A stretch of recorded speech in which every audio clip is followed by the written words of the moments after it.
Jumpa lagi dengan satu perikop Alkitab. Kita langsung dengan perikop untuk hari ini. Kita sudah sampai Injil Matius bab 14. Judul perikop kali ini adalah Yohanes Pembaptis dibunuh. Dari ayat 1 sampai ayat 12. Baik, pada masa itu sampailah berita-berita tentang Yesus kepada Herodes, raja wilayah. Lalu ia berkata kepada pegawai-pegawainya, "Inilah Yohanes Pembaptis. Ia sudah bangkit dari antara orang mati, dan itulah sebabnya kuasa-kuasa itu bekerja di dalamnya." Sebab memang Herodes telah menyuruh menangkap Yohanes, membelenggunya dan memenjarakannya. Berhubung dengan peristiwa Herodias, istri Filipus saudaranya. Karena Yohanes pernah menegurnya, katanya, "Tidak halal engkau mengambil Herodias."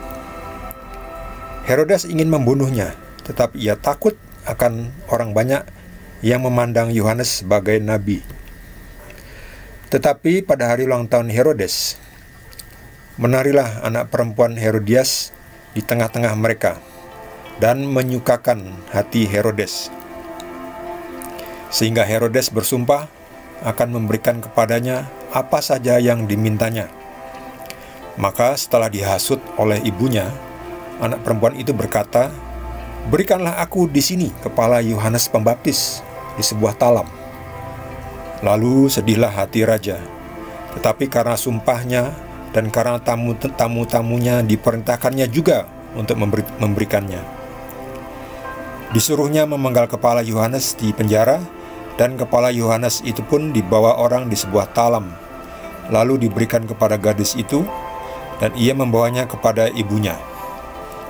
Kemudian datanglah murid-murid Yohanes Pembaptis, mengambil mayatnya dan menguburkannya. Lalu pergilah mereka memberitahukannya kepada Yesus. Demikianlah sabda Tuhan. Di sini Herodes sangat takut terhadap apa yang orang pikirkan terhadap Herodes ya. Herodes malu karena dia sudah berikrar untuk memberikan anak dari Herodias apapun yang kau minta. Ya, apapun yang kau minta, apa saja yang dimintanya, Herodes bersumpah akan memberikan kepadanya. Nah, di sini Herodes salah bersumpah mengenai sesuatu yang dia tidak yakin. Sementara Yesus sendiri melarang kita untuk bersumpah. Kalau iya, katakan iya. Tidak, katakan tidak. Lebih dari itu datangnya dari si jahat. Nah, sebetulnya Herodes, kalaupun dia sudah bersumpah dan mengakui salah, dia salah bersumpah. Karena ternyata yang diminta oleh anaknya Herodias adalah kepala Yohanes Pembaptis. Padahal Herodes sebetulnya sangat suka kepada Yohanes Pembaptis. Tapi dia terlalu dangkal karakternya. Di depan orang banyak dia bersumpah akan memberikan kepadanya apa saja yang diminta oleh anaknya Herodias. Ternyata tidak disangka, anaknya Herodias itu setelah menari dan menyukakan hati Herodes, anaknya Herodias itu meminta kepalanya Yohanes nih, memenggal kepala Yohanes.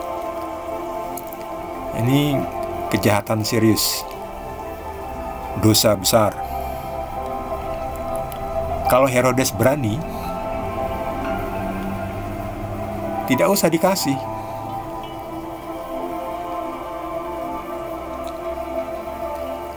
Sebab apa yang diminta oleh anaknya Herodias itu hal yang buruk, hal yang jahat, hal yang dosa fatal, dosa besar, membunuh orang. Tapi karena gengsinya, nah kembali lagi, jangan sampai kita gengsi. Yohanes tetap memberikan kepala Yohanes Maksud saya Herodes tetap memberikan kepala Yohanes untuk dipenggal. Walaupun Herodes itu bersedih hati, tapi karena gengsinya, mungkin wibawa yang salah ya, dia tidak mau merubah apa yang sudah dijanjikan kepada Herodias, kepada anaknya Herodias yang sedang menari, yang sudah menari, menyukakan hati Herodes.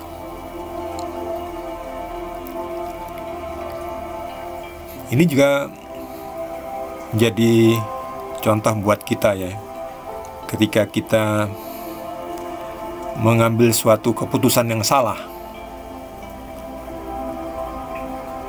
jangan takut untuk merubah keputusan itu demi kebaikan.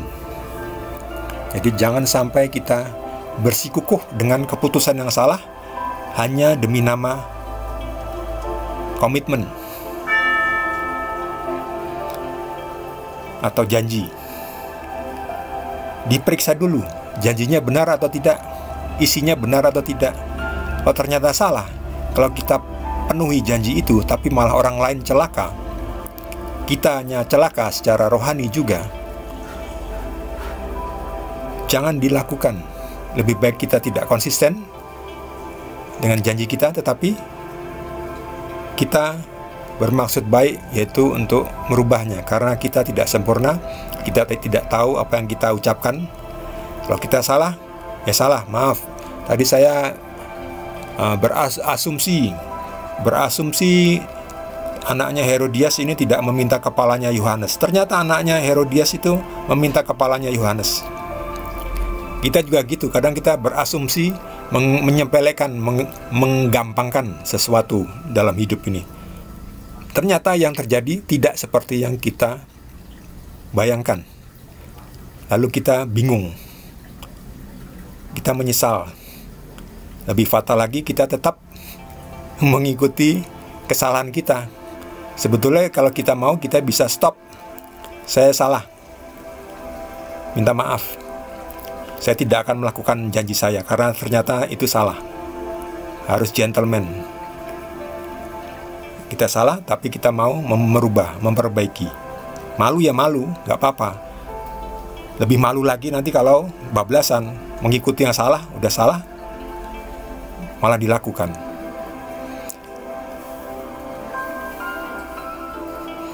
Jadi mari kita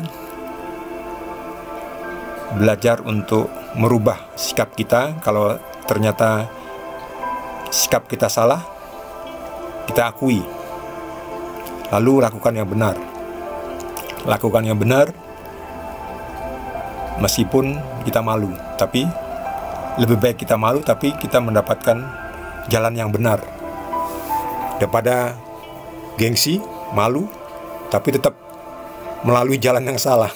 Malah sudah tahu di situ menuju ke jurang, tapi saya bilang, saya sudah terlanjur bilang, jalan ini yang benar, jalan ini yang benar, saya pasti benar. Ternyata jalan ini salah, menuju ke jurang. Ya jangan diikuti.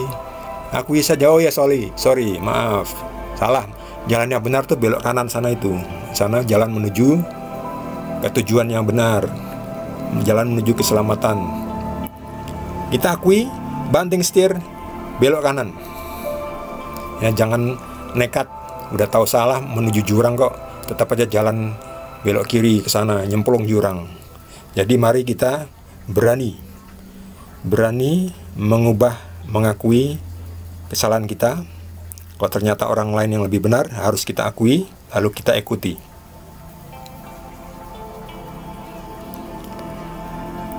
Bagi rekan-rekan yang mendapatkan pencerahan dari Tuhan dan ingin membagikan